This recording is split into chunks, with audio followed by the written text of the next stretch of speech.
kasih, selamat pagi, selamat berjumpa kembali dalam Sapaan Gembala GKI.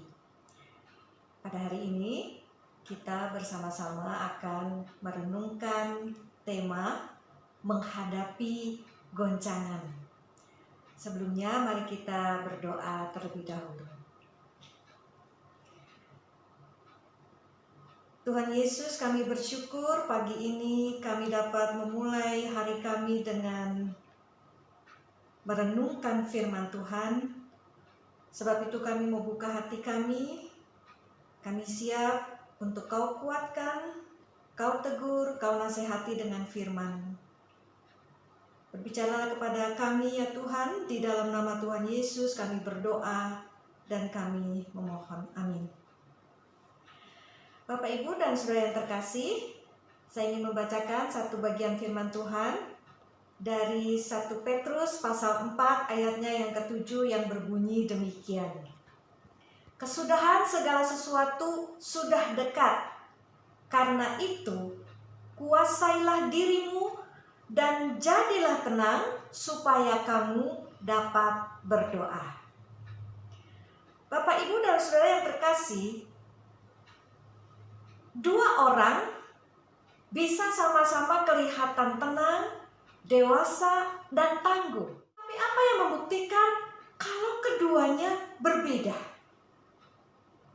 Yang bisa membuktikan kalau kedua orang yang kelihatan dewasa ini terlihat berbeda adalah ketika mereka menghadapi ujian hidup. Ujian hidup atau goncangan hidup bisa membuat dua orang yang terlihat sama jadi berbeda. Yang membedakan keduanya adalah bagaimana sikap mereka ketika menghadapi ujian atau goncangan hidup itu.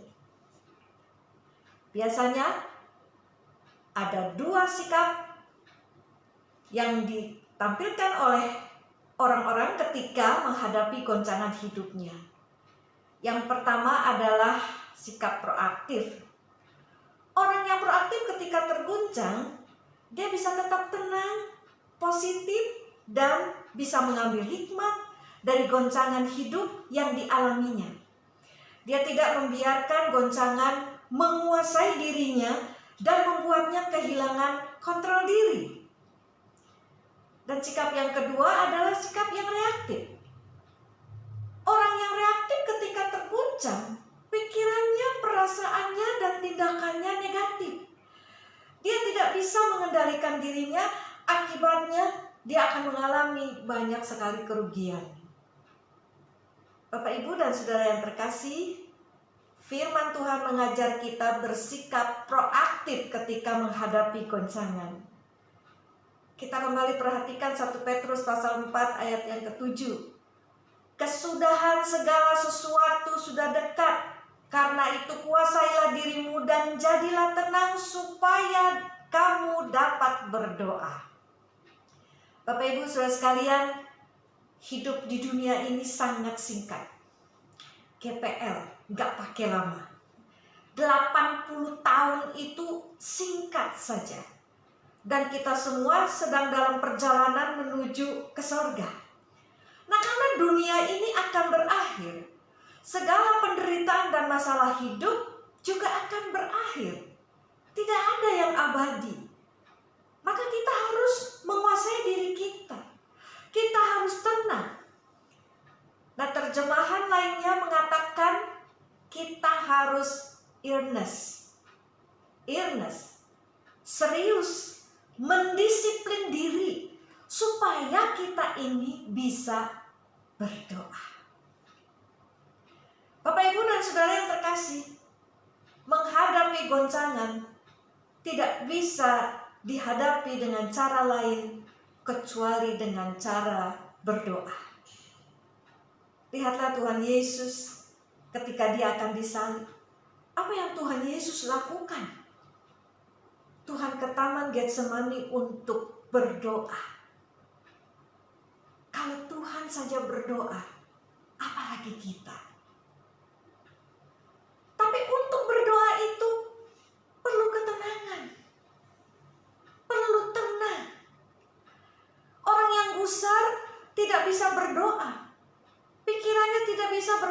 frustrasi karena memikirkan yang negatif yang membuatnya marah, gusar, dan tidak tenang.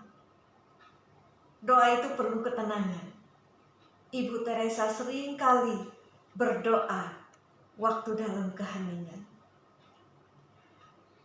Bapak Ibu dan Saudara terkasih, mungkin ingat Elia. Elia ketika marah dan depresi menghadapi Isabel, dia tidak bisa berdoa dan mendengar Tuhan berbicara.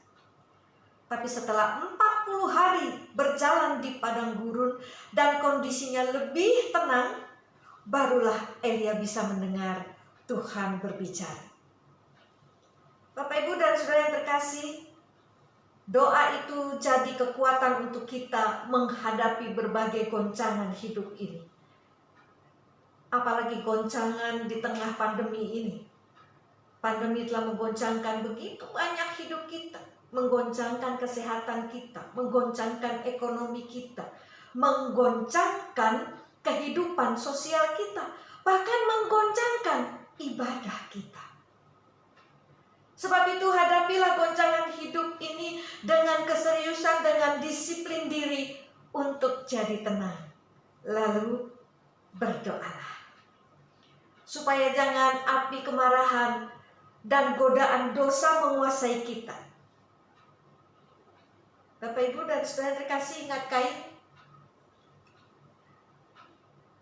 Waktu Kain panas hati, apa yang dia lakukan? Dia merespon apa yang menggoncang hatinya dengan reaktif. Sehingga dia tidak bisa sabar dan tenang.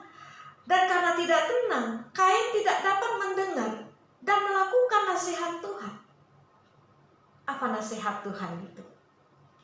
Tuhan memperingatkan Kain supaya dia berkuasa atas dosa yang mengintip di pintu hatinya.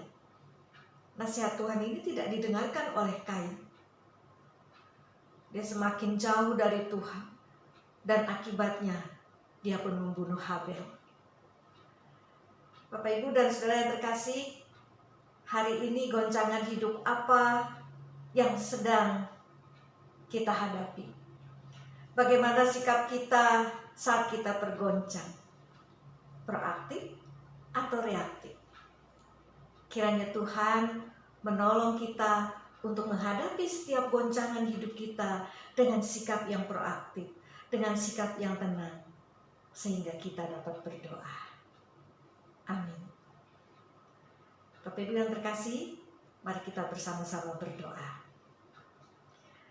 Tuhan, terima kasih untuk firman-Mu yang hari ini mengingatkan kami agar kami menghadapi setiap goncangan hidup kami dengan sikap yang tenang, penguasaan diri, sehingga kami bisa berdoa untuk mendapatkan kekuatan dari Tuhan saat kami menghadapi goncangan hidup kami.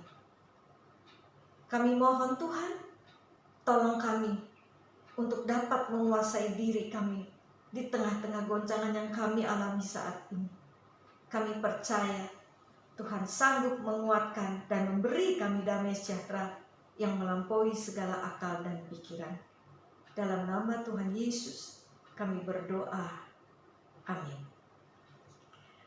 Bapak Ibu dan Saudara yang terkasih, demikianlah sapaan Gembala GKI pada hari ini.